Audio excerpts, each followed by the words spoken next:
नमस्कार, the wire में आपका स्वागत है। मैं हूं मीनाक्षी। शो है बात भारत की। भारत व्यथित है।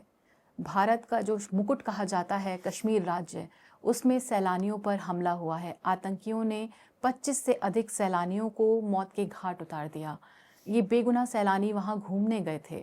इसके अलावा बहुत सारे लोग अभी अस्पतालों में हैं, घायल अवस्था में हैं। ऐसी आशंका जताई जा रही है कि आने वाले दिनों में मृतकों की संख्या बढ़ भी सकती है।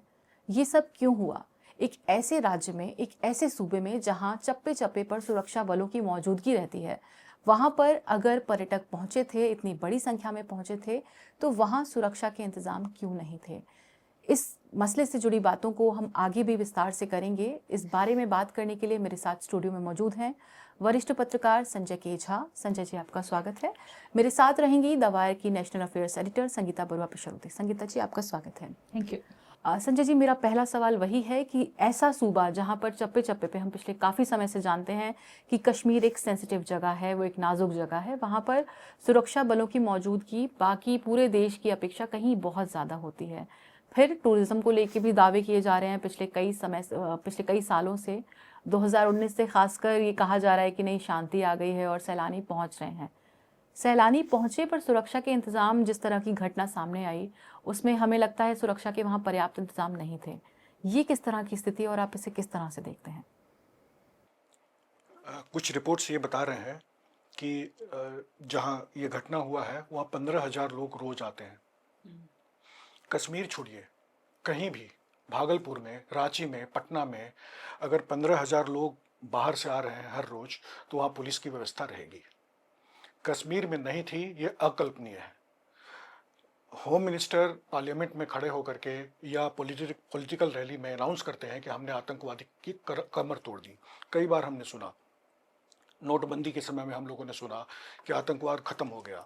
संसद में गृह मंत्री ये कहते हैं कि मजाक उड़ाते हैं leader of opposition Rahul Gandhi का, कहते कि इनको दूर से आतंकवादी दिख रहा था। ये पैदल गए थे श्रीनगर में, दूर से आतंकवादी नहीं, नजदीक से लोगों ने अपने सीने पर गोली खाई है। 26 लोग मर गए। इतना खतरनाक, इतना दर्दनाक हादसा हुआ है कि 5 दिन पहले जिसकी शादी हुई थी, नवल ऑफिसर, वो मारा गया। और गृह मंत्री घटिया डायलॉग, फिल्मी डायलॉग देते हैं कि हम आंखों के बीच में गोली मारते हैं। हमारा कहना है, किसी भी सेंसिटिव इंडियन का ये कहना है, ये घटिया डायलॉग फिल्मों के लिए छोड़ दें। गृह मंत्री का काम होता है इंटेलिजेंस गैदरिंग को दुरुस्त करना। गृह मंत्री का काम होता है सुरक्षा बंदोबस्त करना। गृह मंत्री का काम होता है एंटीसिपेटरी स्ट्राइक करना आतंकवादियों के खिलाफ। गृह मंत्री का काम डायलॉगबाजी नहीं होता है। दुर्भाग्य यह है कि गृह मंत्री का एक बहुत ही पैथेटिक, बहुत ही खराब ट्रैक रिकॉर्ड रहा है। ये गृह मंत्री मणिपुर के फेलियर के साथ इस डिस्कोर्स में आते हैं। तो सुरक्षा, अच्छा, इसमें और एक बात है, जो पुलवामा में हुआ, बहुत सारे सवाल थे, सवाल पूछे नहीं गए, इसलिए उसका जवाब नहीं मिला। वहां के गवर्नर ने सवाल पूछा, उन्होंने कहा कि चेक पोस्ट जो रेगुलर हमेशा होते हैं वो उस दिन नहीं था। लोगों ने कहा कि आरडीएक्स से लदा हुआ गाड़ी ये 3 दिन तक घूमता रहा। और वो तो आर्मी कॉन्वॉय वहां से जा रही थी, वहां तो सिक्योरिटी मस्ट था। लेकिन उस वक्त जिन लोगों ने सवाल पूछा उसको राष्ट्रद्रोही बता दिया गया। और उसी घटना, उसी त्रासदी के आधार पर प्रधानमंत्री ने वोट मांगा। तो सवाल उठते हैं, और आज भी जब सवाल उठाए जा रहे हैं तो सरकार को दिक्कतें हो रही हैं। लेकिन सवाल, बहुत बड़ा सवाल है कि सुरक्षा का इंतजाम नहीं था, ये इंटेलिजेंस फेलियर है और ये एडमिनिस्ट्रेटिव फेलियर है। संगीता जी, यही सवाल मेरा आपसे है, क्योंकि आज भी अगर जम्मू कश्मीर में सरकार है, वहाँ की सुरक्षा की जिम्मेदारी गृह मंत्रालय के पास ही है। कुछ दिनों पहले एक हाई लेवल मीटिंग हुई थी जिससे उमर अब्दुल्ला, जो सीएम है कश्मीर के, उनको बाहर रखा गया था। यानी सुरक्षा के इंतजामों की सीधी जिम्मेदारी गृह मंत्रालय पर थी, जिसको अमित शाह जी जो है लीड करते हैं। अब जब वो वहाँ पहुँचते हैं और तरह तरह के बातें कहते हैं, और कहीं से भी हमने नहीं देखा कि कोई ऑफिशियल बयान आया हो जहाँ पर इस चीज़ को स्वीकार किया जा रहा है कि हाँ, कहीं कोई चूक हुई थी। सुरक्षा के इंतजामों को लेकर भी किसी भी तरह की कोई ब्रीफिंग नहीं आई है कि उस दिन वहाँ क्या इंतजाम थे, कितनी वहाँ पर फोर्सेस मौजूद थी, क्या वहाँ पर ऐसी चूक थी कि हमें ये तक नहीं पता था कि इतनी बड़ी संख्या में आतंकवादी वहाँ पहुँच सकते हैं और वहाँ पर जो निर्दोष नागरिक जो भारत के घूम रहे हैं उन पर इस तरह से हमला कर सकते हैं। यहाँ कोई जवाबदेही नहीं बन रही है। ये किस तरह का फिनोमेना है और ये क्यों हो रहा है इस वक्त? नहीं, आपने सही कहा, जवाबदेही एक बहुत बड़ा चीज़, मतलब हमने पिछले 10 साल का जो ये मोदी सरकार का वो कार्यकाल देखा है ना, जवाबदेही में कहीं कोई स्ट्रेस नहीं है। स्ट्रॉन्गमैन मोदी, स्ट्रॉन्गमैन वाला जो इमेज है और उनका सरकार एक स्ट्रॉन्गमैन का सरकार को आगे बहुत चाहे सोशल मीडिया हो, चाहे पार्टी के द्वारा हो, चाहे उनके खुद अपने स्पीच से ही हो, एक एस्टैब्लिश किया गया। जैसे 55 इंच का एक स्ट्रॉन्ग मैन इंडिया को 56 इंच का सीना आदमी अब कर रहे हैं। तो यही हमेशा होता है। और जब भी आप देखेंगे कोई भी ट्रेन एक्सीडेंट हुआ, कोई स्टैम्पेड हो रही है, वहाँ पे कोई जवाबदेही कुछ नहीं है, ठीक है। उसमें खाली आप मतलब कुछ पहले तो होता था, मतलब एक मॉरल सेंस होता था ना कि कोई अगर रेलवे में कुछ हुआ तो मिनिस्टर ही रिज़ाइन कर दे, कोई मतलब एक मॉरल वैल्यू जो होता है समाज का, इसमें आता है कि इतने निर्दोष लोग मरे हैं, कहीं ना कहीं हमारा ही शायद कुछ मतलब सिक्योरिटी लैब्स कुछ पार्ट पे कुछ क्या हुआ हो, तो वो उस पर हम जाने ही गए ही नहीं है उसमें। देखिए, आज अगर कोई एक माँ कश्मीर में रो रही है, उनका बेटा एक वो पोनी चलाता था और किसी को मदद करने के टाइम पे वो मारा गया, तो एक माँ अरुणाचल में भी रो रही है, आप केरला में भी एक फैमिली रो रहा है। आप ऐसे मतलब पूरे अब जब देखोगे दिल्ली में, हरियाणा में, आपने हर जगह अगर देखता है तो ये पूरे देश में लोग ये इंसिडेंट से प्रभावित हुई है। मतलब सबके घर में, जैसे जिसके अगर कहीं वहीं भी हुआ हो, अगर ये इतने मूविंग फोटोग्राफ्स देख के, बात नहीं, पूरा देश इस वक्त पूरा देश, है। तो आप देखिए मतलब वो जो सेंटिमेंट्स जो है ना लोगों का, वो सेंटिमेंट्स अब हर घर में है कि मतलब ये क्या हुआ, कैसे हुआ, इनोसेंट लोगों को मारा गया, चुन चुन के जैसे मारा गया हो, ठीक है। तो उसमें जवाबदेही तो सरकार की होनी ही चाहिए। हमने जब देखा कि प्राइम मिनिस्टर अपना ट्रिप छोड़ के सऊदी अरेबिया से वापस आए, मीटिंग हो रहा था ये वो, तो एक जवाबदेही की तरफ ही जैसे जा रहा हो, हमने देखा कोई बयान, तो उसमें हम देखा कि वो जवाब, अब पाकिस्तान के खिलाफ डिप्लोमेटिक एक्शन हम देख रहे हैं कि हम ये कर रहे हैं, वो कर रहे हैं, नई चीज़ें बहुत कुछ किया भी है पुरानों के साथ, पुरानी चीज एक्शन के साथ, लेकिन जो अपना जो जवाबदेही होना चाहिए, अगर जैसे हम देखें लेगेसी मीडिया में भी ये सब सवाल आ रहा है क्या, हम ये नहीं देख रहे हैं, क्योंकि ये सवाल बहुत ही जायज़ सवाल इसलिए है, जैसे आप लोगों ने सामने भी कहा कि एक एरिया में, अगर कश्मीर जैसे एक सेंसिटिव एरिया में, तो मतलब पुलिस और सिक्योरिटी फोर्सेस का कोई बंदोबस्त ही नहीं है, तो आप कैसे जगह में, कैसे इतने लोगों को आप जाने दे रहे हैं। देखिए, एक चीज़ बहुत ज़रूरी है, ये भी एक पूरा जो स्प्रेड किया गया कि कश्मीर में शांति आ गई है, मतलब एब्रोगेशन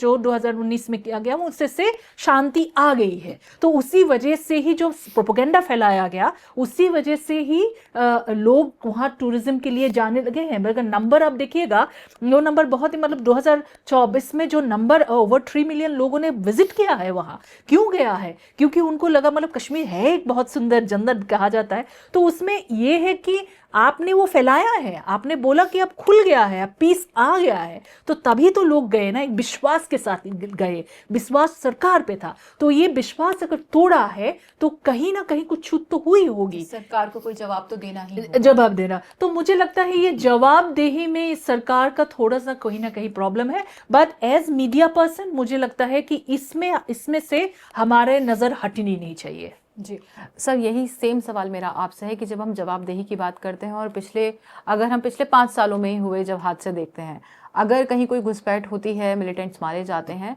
उसको सफलता कहा जाता है, जो कि बहुत अच्छी बात है।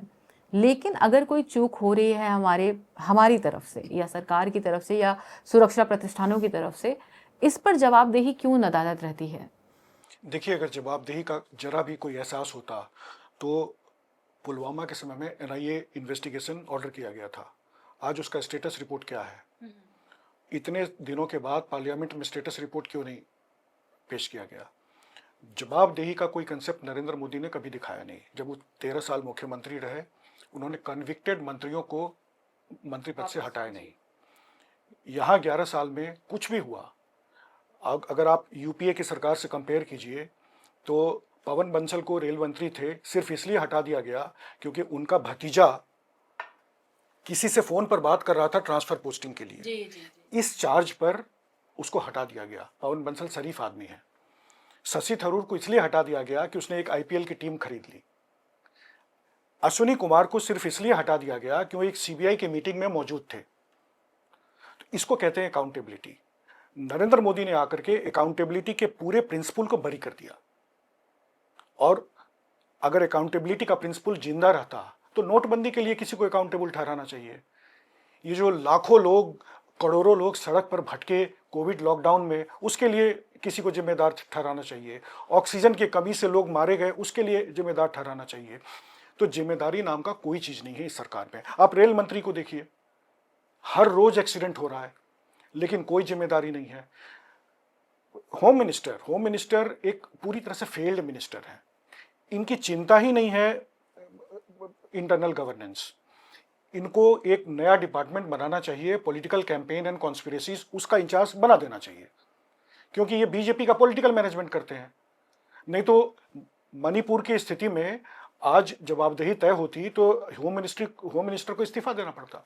जी, यही मेरा अगला सवाल था कि ऐसे बहुत सारे हमने देखे, और खासतौर पे सबसे ज्वलंत उदाहरण मणिपुर का है। 2 साल होने वाले हैं, हमने पिछले हफ्ते बात भी की थी इस बारे में कि किस तरह से आज भी मणिपुर जल रहा है। आज भी हमने देखा कि आगजनी की घटना के बाद एक इलाके में कर्फ्यू लगाया गया है, पर गृह मंत्रालय की तरफ से जिस तरह के रिस्पॉन्स मिलने चाहिए थे, उस तरह का रिस्पॉन्स हमने नहीं देखा।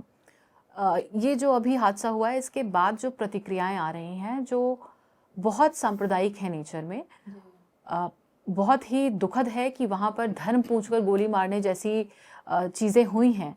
इसके बावजूद हमें ये समझना होगा कि वो आतंकी हैं, और आतंकियों ने अगर ऐसा किया है तो हम अपने आम नागरिकों के साथ ऐसा नहीं कर सकते।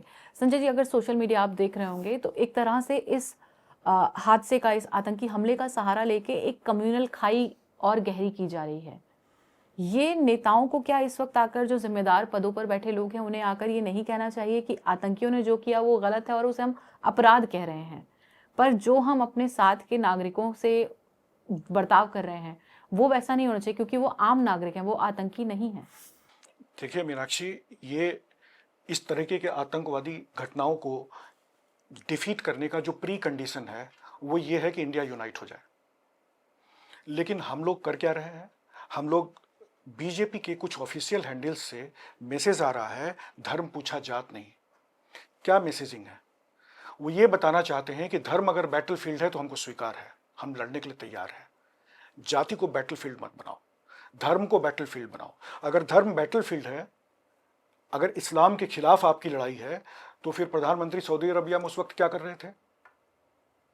आपको यह बताना पड़ेगा अपने सपोर्टर्स को और पूरे देश को कि धर्म बैटलफील्ड नहीं है, आपकी लड़ाई पाकिस्तान आर्मी के साथ है। अगर है भी तो, अगर है भी तो स्टेट ऑफ वॉर में नहीं है। नहीं, अगर कुछ पाकिस्तान आर्मी के जो इतिहास ऐसा रहा है जो कि शक पैदा करता है। अभी जो उनके नए आर्मी चीफ हैं, जो भाषा उन्होंने बोली वो बर्दाश्त करने लायक नहीं थी। भारत सरकार को एक असेसमेंट का मीटिंग करना चाहिए था कि ये कौन सा जाहिल आदमी है जो कह रहा है कि हमारा जुगुलर वेन है और हम कभी भी नहीं छोड़ेंगे। वो कह रहा है कि लोगों से कह रहा है कि पाकिस्तान के इतिहास को लोगों को बताओ। कौन सा इतिहास? ये इतिहास कि तुम धर्म के नाम पर बनाए गए देश हो, एक फेल्ड स्टेट, तुम्हारे यहाँ राष्ट्रपति को फांसी लगाया जाता है, तुम्हारे यहाँ प्रधानमंत्री को जेल में भेजा जाता है, तुम्हारे यहाँ आर्मी लोकतंत्र के मलबे पे नंगा नाच करती है। ये इतिहास को तुम गर्व कर रहे हो? You are a failed state. दुर्भाग्य यह है कि भारत जैसे बड़े देश को कंपटीशन अमेरिका और चाइना के साथ होना चाहिए, और हम इस पाकिस्तान, इस टुच्चे से कंट्री से लड़ रहे हैं। ये मोदी को, होम मिनिस्टर को साफ साफ अपने सपोर्टर्स को बताना चाहिए कि धर्म बैटलफील्ड नहीं है। आप आतंकवाद से लड़ रहे हो। आप ये क्यों नहीं कहते हो कि हैवानियत और इंसानियत के बीच में लड़ाई है? आप ये क्यों नहीं बोलते कि ये आतंकवाद और समरसता के बीच में लड़ाई है, और हमको हिंदुस्तान के जितने भी नागरिक हैं सबको एक होकर के इसको लड़ना है। प्रधानमंत्री को या गृह मंत्री को ये बताना पड़ेगा कि वो किस तरह के नागरिक चाहते हैं। क्या वो ऐसा नागरिक चाहते हैं जिनका संविधान में आस्था हो, या वो एक ऐसा नागरिक चाहते हैं जिनका पूरा थॉट प्रोसेस जहर से भरा हुआ हो, जो विद्वेष से भरा हुआ हो, जो हर बात को कम्युनल एंगल देना चाहते हो? कब प्रधानमंत्री इन बातों को खुल करके देश के सामने रखेंगे? ये नहीं चलेगा कि प्रधानमंत्री हमेशा बात कुछ करें और उनके सपोर्टर्स कुछ बात करें। इस डिस्कनेक्ट से देश का बहुत ज़्यादा नुकसान हो रहा है। जी संगीता, इसी तरीके से हमने कई जगहों से सुना है कि जो कश्मीरी स्टूडेंट विभिन्न प्रदेशों में रह रहे हैं, उन्हें घरों से निकलने के लिए कह दिया गया है कि किराए के घर वो छोड़ दें या वो हट जाएं, और ऐसी आशंका जताई जा रही है कि उनके साथ भी दुर्व्यवहार हो सकता है। कश्मीरी पहले से ही, अगर पूरा देश जो है कश्मीरियों के साथ ऐसा बर्ताव रखेगा, तो फिर हम कैसे कह सकते हैं पूरा देश एक है? क्योंकि नागरिक सभी भारत के हैं, पर अगर किसी एक राज्य में कोई दुर्घटना हुई है, कोई आतंकी घटना हुई है, हम उसका बदला हम आम कश्मीरी से क्यों लेना चाह रहे हैं? जी, मैं कंप्लीटली एग्री करती हूँ आपके साथ कि आम जनता जो है, आप देखिए ये साइमल्टेनियस सिचुएशन आपको देखना पड़ेगा। अगर किसी कश्मीरी को बोला गया है कि तुम ये घर छोड़ दो, निकलो यहाँ से, मेन स्ट्रीम मेनलैंड इंडिया में, कश्मीर में क्या हो रहा है? आम जनता सड़क पे आ रहे हैं, कह रहे हैं कि ये कश्मीरियत पे अटैक है। तो और ऊपर से आप देखोगे पूरा सोशल मीडिया में, अगर आप देखोगे तो बहुत सारे लोगों ने, आम जनता, उन्होंने अपना नंबर दिया है कि मेरा घर खुला है, आ जाओ, मेरे रेस्टोरेंट में फ्री खाना, आपका जिस हिसाब का खाना चाहिए हम बना के देंगे, हम फ्री का टैक्सी चला रहे हैं कि किसको कहीं ले जाए। तो ये जो कश्मीरियत जो है, इन्होंने एक्चुअली कश्मीर के लोग जो आम जनता है वो दिखा रहे हैं वहाँ। और हम क्या दिखा रहे हैं? अगर आपने जो ये कहा है कि ऐसे इंसिडेंट्स हो रहे हैं, तो मतलब ये भी एक शर्मनाक चीज़ है। तो भारत को अगर कोई बाहर से अटैक किया गया है, जो कि मतलब इसकी सस्पिशन बहुत स्ट्रॉन्ग है, जैसे प्राइम मिनिस्टर ने भी कहा कि हम उनको जवाबदेही करेंगे, अगर ये वाली बात है तो उसमें क्या चाहिए है? चाहिए ये है कि भारत के जो नागरिक है वो एक साथ जुट के खड़े रहे। जैसे मैंने कहा कि मतलब एक अगर कश्मीरी ने जान गंवाए हैं नॉन कश्मीरी को बचाने के लिए वहाँ, तो ये इसका मतलब है यही सबसे बड़ी सीख है हमारी। क्योंकि कि वहाँ पे आप आम जनता जो अगर देख रहे हैं कि वो गलत हो रहा है उनके साथ, एक इनोसेंट आदमी के साथ, वो कूद पड़ा है उसको बचाने के लिए, तो एक जो इंसानियत जो है, वो इंसानियत का एक वो की वजह से ही उसका जान गया। तो ये वाली चीज़ें मुझे लगता है कि एक इमोशनल सिचुएशन है, सभी के लिए है। तो लेकिन मेरा गुजारिश तो यही है कि आप वो बात याद रखो, क्योंकि अगर इंडिया का जो ढांचा है, वो पूरा जो यूनिटी का, जो कॉमन लोगों का जो एक ढांचा जो है, वो अगर आप वीकेंड जितना करेंगे उतना ही बाहर के फोर्सेस आपको आप पे हावी होने पे काबिल होगा। तो यही है लेसन। यार संगीता ने एक बहुत इंपॉर्टेंट बात कही। कश्मीर से क्या आवाज आ रही है? मोहब्बत की आवाज आ रही है जी, दुख की आवाज आ रही है, अफसोस की आवाज आ रही है। और वो कह रहे हैं कि नहीं, हम इसके साथ नहीं हैं, हम आतंकवाद के खिलाफ लोग सड़कों पर उतरे हैं। लाल चौक में हमने ये स्लोगन सुना, हिंदू मुस्लिम भाई भाई कश्मीर से आवाज आई। इधर से क्या आवाज आ रही है? भक्तों की क्या आवाज है? अब समझ में नहीं आता कि ये जो टर्निंग पॉइंट हो सकता था, कश्मीर में जो मोहब्बत की आवाज आई है, इसको हार्नेस करने की जरूरत थी पूरे हिंदुस्तान को। इस आवाज के साथ आवाज मिलाने की जरूरत थी। लेकिन हम यहाँ पर वही अपना पुराना कम्युनल राग राप रहे हैं। निदा फाजली पाकिस्तान गए थे, उन्होंने लौट कर एक शेर लिखा था कि हिंदू भी मजे में है, मुसलमान भी मजे में, इंसान परेशान इधर भी है उधर भी, खूंखार दरिंदों के फकत नाम अलग हैं, शहरों में बियाबान उधर भी है इधर भी। तो जो गलत लोग हैं, पाकिस्तान आर्मी में है, आतंकवादी हैं, वो गलत है, वो समस्या पैदा कर रहे हैं। हमारे यहाँ जो नफरती लोग हैं वो समस्या पैदा कर रहे हैं। और इससे साफ जाहिर होता है कि सॉल्यूशन हिंदुत्व पॉलिटिक्स के पास नहीं है, सॉल्यूशन मोहब्बत में है, भाईचारे में है, सेकुलरिज्म में है। एक और चीज़ मीनाक्षी मैं ऐड करना चाहूँगी इसमें कि हमने कभी ऐसे political parties, local political parties को, जैसे मतलब हमने नहीं देखा कि बंद अनाउंस करना टेरर एक्ट के खिलाफ, ये कभी नहीं हमने देखा। इस बार हमने कश्मीर में देखा वो। तो मुझे लगता है कि लोग जो है ना, कश्मीर के लोग जो है वो अमन चाहते हैं, चाहे वो आर्टिकल 370 के एब्रोगेशन के खिलाफ भी हो, लेकिन ये हिंसा नहीं चाहते। ये बहुत एक सच जो है वो उभर के आया है इस दुख भरी एक कान से। ये भी एक बहुत बड़ा सच निकल के आया है यहाँ से। बात करते हैं डिप्लोमेटिक रिलेशनशिप्स की। पाकिस्तान को जिम्मेदार बताया जा रहा है, इस पूरे हमले की जिम्मेदारी टीआरएफ ने ली है, जिसे बताया जाता है कि वो लश्कर तैयबा का एक अंग है। ये इनके बारे में इस जो संगठन है, इसे गृह मंत्रालय ने प्रतिबंधित किया हुआ है यूएपीए के तहत। यानी कि हम ये जानते हैं कि जो इस तरह की गतिविधियां हैं, कहीं ना कहीं हमें पता है कि ये पाकिस्तान से आ रही हैं और पाकिस्तान का समर्थन इन्हें प्राप्त है।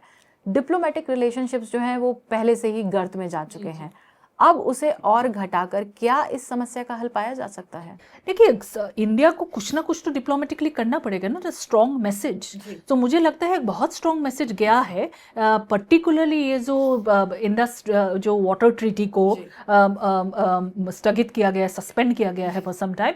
ये मतलब युद्ध के समय में भी नहीं हुआ था। दो कंट्री ने 3 युद्ध तो देखा है और बहुत सारे कॉन्फ्लिक्ट ऐसे मतलब नियर वॉर सिचुएशन देखा है, पर ये कभी नहीं हुआ। तो मुझे लगता है एक बहुत बड़ा मैसेज डिप्लोमेटिकली गया है। और मोदी सरकार का जो मतलब जो अप्रोच में देख रही हूँ अभी, आज उन्होंने बिहार में भी बोला है, तो उन्होंने मतलब कोई वो जो एक हम सुबह से सोच रहे थे कि जैसे प्राइम मिनिस्टर अब किस पे जोर देंगे, रिलीजन पे जोर देंगे या पाकिस्तान की एक सस्पेक्टेड रोल पे जोर देंगे। तो मुझे जितना उनका बात समझ में आया है, मुझे ये लगा है कि पाकिस्तान के रोल को उन्होंने इंपॉर्टेंस दिया है। तो वो जो मुझे लगता है कि इंडिया का एक सही अप्रोच है, और कि अगर आप पाकिस्तान के रोल पे अगर आप करें तो वही सबसे डिप्लोमेटिकली ऑल्सो वर्ल्ड को भी देखना पड़ेगा कि हम देखिए एक इम्पॉर्टेंट टाइम पे ये अटैक हुआ है।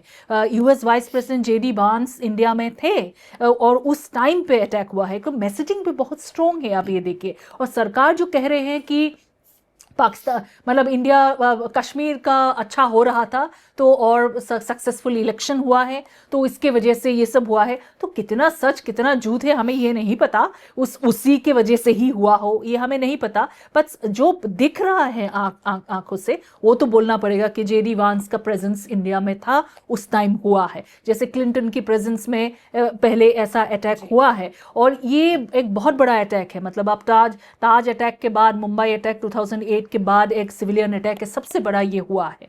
तो ये जब हमारा जैसे दिसंबर 2001 में ना वो जो पार्लियामेंट अटैक हुआ था, सो दिसंबर 2000 जब 2000 से भी हमारा बहुत नीचे गया अब मतलब डिप्लोमेटिक रिलेशन। तो ये आता है जाता है, एक ऑनवॉय को ही एक्सपेल किया गया था पहले।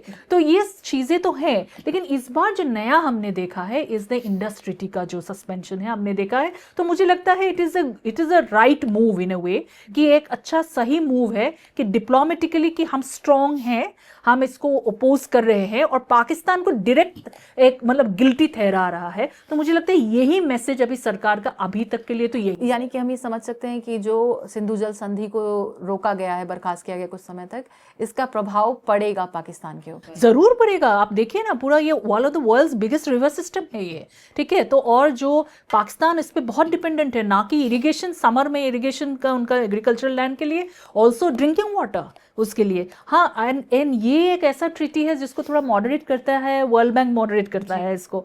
तो ये तो उसमें हमारे को ये सब भी राइट्स है कि हम इसके जो रिजर्वर है, जो वाटर स्टोरेज के लिए रिजर्वर है, उसको थोड़ा और एक्सटेंड हम कर सकते हैं। तो मुझे लगता है इंडिया का इमीडिएट चैलेंज अब ये है कि अगर पानी रोक रहे हैं तो आपका रखा कहाँ जाएगा, तो उसका स्टोरेज वगैरह ये है। बट सर्टेनली आपका जो एक बहुत बड़ा मतलब एक ह्यूमैनिटेरियन एंगल से ना आप वो कभी नहीं खींचते, अब नहीं खींचते। अब युद्ध के समय में भी अपने नहीं खींचा क्योंकि पानी का सवाल है, लेकिन इस बार हमने देखा है कि ये भी हुआ है। ये एक मैसेज भी, एक मैसेज मुझे लगता है। एक आखिरी सवाल संजय जी आपसे है, ये शायद संगीता जी भी इसका जवाब देना चाहेंगे कि पिछले 2019 के बाद में पिछले जितने भी साल रहे हैं उसमें लगातार पर्यटन का दावा करते हुए कि हाँ पर्यटक जा रहे हैं, कश्मीर में नॉर्मलसी आ गई है, कश्मीर में शांति आ गई है। गृह मंत्री ने कुछ दिनों पहले भी यही दावा किया था, संसद में भी उन्होंने यही कहा था। तमाम तरह के आंकड़े जो विधानसभा में भी दिए गए हैं कि पर्यटकों की संख्या बढ़ी है, पर कश्मीर जैसे राज्य में जो इतने समय से इतना संवेदनशील रहा है, क्या केवल पर्यटकों की आमद को हम नॉर्मलसी मान सकते हैं? बिल्कुल नहीं। मैं इस बीच में 2-3 बार कश्मीर गया और आप फील कर सकते हैं सरफेस पर। आप किसी भी आदमी से 2 मिनट बात कीजिए, बहुत दुख है अंदर में। वो 370 हो या जिस तरह से एंटी मुस्लिम पॉलिटिक्स चल रहा है, इन सब चीज़ों से बहुत ज़्यादा, लेकिन वो आगे बढ़ना चाहते हैं, ये बात भी सच है। वो चाहते हैं कि अब नॉर्मलसी आए। मैं यहाँ पर दूसरी बात कहना चाहूँगा, जो संगीता जी कह रही थी, जो स्टेप्स सरकार ने लिया है अभी तो वो ठीक है, वो कुछ ना कुछ स्टेप्स लेना था। सबसे बड़ा स्टेप क्या होगा? सबसे बड़ा स्टेप ये था जिसके जिस डायरेक्शन में मनमोहन सिंह सरकार आगे जा रही थी कि पाकिस्तान और भारत को डीहाइफेनेट कर दिया जाए, पूरी तरह से भारत डीलिंक हो जाए पाकिस्तान के साथ, और पाकिस्तान दिमाग में अपने बैठा ले भारत कि हमारा कंपटीशन चाइना और अमेरिका के साथ है। हमको एक रोबस्ट इकोनॉमी चाहिए, हमको एक स्ट्रेटेजिक विजन चाहिए, हमको टेक्नोलॉजिकल एडवांसमेंट चाहिए, हमको कुंभ कांवरिया में फंसे रहेंगे। हम प्रधानमंत्री कह रहे हैं कि एक नया कंसिस्टेंस, नई चेतना आई है कुंभ के बाद। कौन सी चेतना, उसके क्या एलिमेंट्स हैं, उसके फॉलआउट क्या हो रहे हैं इस देश में। हमको अपना रास्ता, अपनी पॉलिटिक्स बदलनी पड़ेगी। अगर हमको पाकिस्तान से बदला लेना है या पाकिस्तान से आगे जाना है तो हमको अपनी पॉलिटिक्स बदलनी पड़ेगी। हम बड़े देश हैं, हमको बड़ा सोचना पड़ेगा। जी संगीता, ये टूरिज्म वाला सवाल मैं चाहूँगी कि आप इसका जवाब दें कि क्या टूरिज्म का जो बढ़ता आंकड़ा था वो नॉर्मलसी का प्रतीक है? ये प्रतीक तो नहीं है, नहीं तो ये अटैक नहीं होता। एक बहुत बड़ा मतलब एक हिसाब में ये अटैक हुआ है, इनोसेंट लोग, ये पर्यटक ही तो थे। तो लेकिन मुझे ये लगता है कि बहुत सारे और चीज़ों में, जैसे हमने अब ऑलरेडी बात कर चुके हैं इसमें, पर्यटक, आपने बोला कि शांति आई है, आपके विश्वास पे पर्यटक उधर गए, तो पर्यटक को आपको सिक्योरिटी देना आपकी जिम्मेदारी थी। मतलब अगर कोई बाहर से आया है, बाहरी आके अगर इतना बड़ा अटैक कर सकते हैं, और देखिए ये खाली एकदम से अंधाधुन भी शायद किया हो, और लेकिन जब हम सुन रहे हैं कि किसी किसी को पूछा भी तुम्हारा नाम बताओ, ये बताओ, तो उसको समय लगा होगा उसमें। तो ये जो समय का जो है, मतलब ऐसा नहीं है कि कोई फॉरेस्ट से आ गया, अंधाधुन गोलीबारी करी और भाग गया 2 मिनट में। ये तो सवाल भी पूछ रहे हैं। तो ये जो चीज़ें जो है ना, तो इसमें मुझे लगता है कि सिक्योरिटी के लैब्स का बहुत बड़ा इशू है। तो अगर आप टूरिज्म, जैसे आप कह रहे हैं कि इन्वेस्टमेंट बढ़ रहा है, आप टूरिज्म बढ़ रहा है, ये सब आंकड़े झूठ नहीं है, आंकड़े सही है, लेकिन उसके साथ साथ और क्या होना चाहिए था? अगर फुल डेवलपमेंट जो अगर करनी है कश्मीर के, तो दर बिठा के अगर आप मतलब एक जगह डेवलप करना चाह रहे हो, तो आप एक्चुअली हेजिमनी सेटअप करना चाह रहे हो, आप यूनिटी नहीं लाना चाह रहे हो, आप किसी मतलब अथॉरिटी के पावर के डर दिखा के आप कुछ करना चाह रहे हो, जिसका मुझे लगता है कि पंचर ये हुआ है। तो ये इंसिडेंट, ये जो हुआ, एक बड़ा कांड जो ये हुआ है, इसका एक एग्जाम्पल भी माना जाना चाहिए कि जो हमारे को, मीडिया को ही हो, आम जनता को हो, जो कही जा रही थी कि मतलब सब कुछ सही हो रहा है, वो उसका एक, ये जो झूठ है, मैं तो इसको झूठ कहूंगी, तो ये झूठ जो था, वो झूठ का पूरा पर्दाफाश हुआ है। और अनफॉर्चुनेटली वो पर्दाफाश तो मतलब किसी और तरीके से होता तो बेहतर था, लेकिन आम लोगों की जान जाने के बाद हुआ है। तो ये सबसे दुख भरी बात है। और कश्मीर का भारत में सही इंटीग्रेशन तब होगा जब एक कल्चरल एसिमिलेशन का माहौल बनेगा, जब हम गांधीयन टॉलरेंस के रास्ते पर आगे बढ़ेंगे। अगर हम मुस्लिम नफरत की राजनीति को आगे बढ़ाएंगे तो ये सारा इंटीग्रेशन फॉल्स होगा। पहलगाम आतंकी हमले के बारे में आप वायर की कवरेज को वायर की वेबसाइट पर हिंदी, अंग्रेजी और उर्दू में भी पढ़ सकते हैं। आप दोनों हमारे शो में जुड़े, आपका बहुत बहुत धन्यवाद। नमस्कार।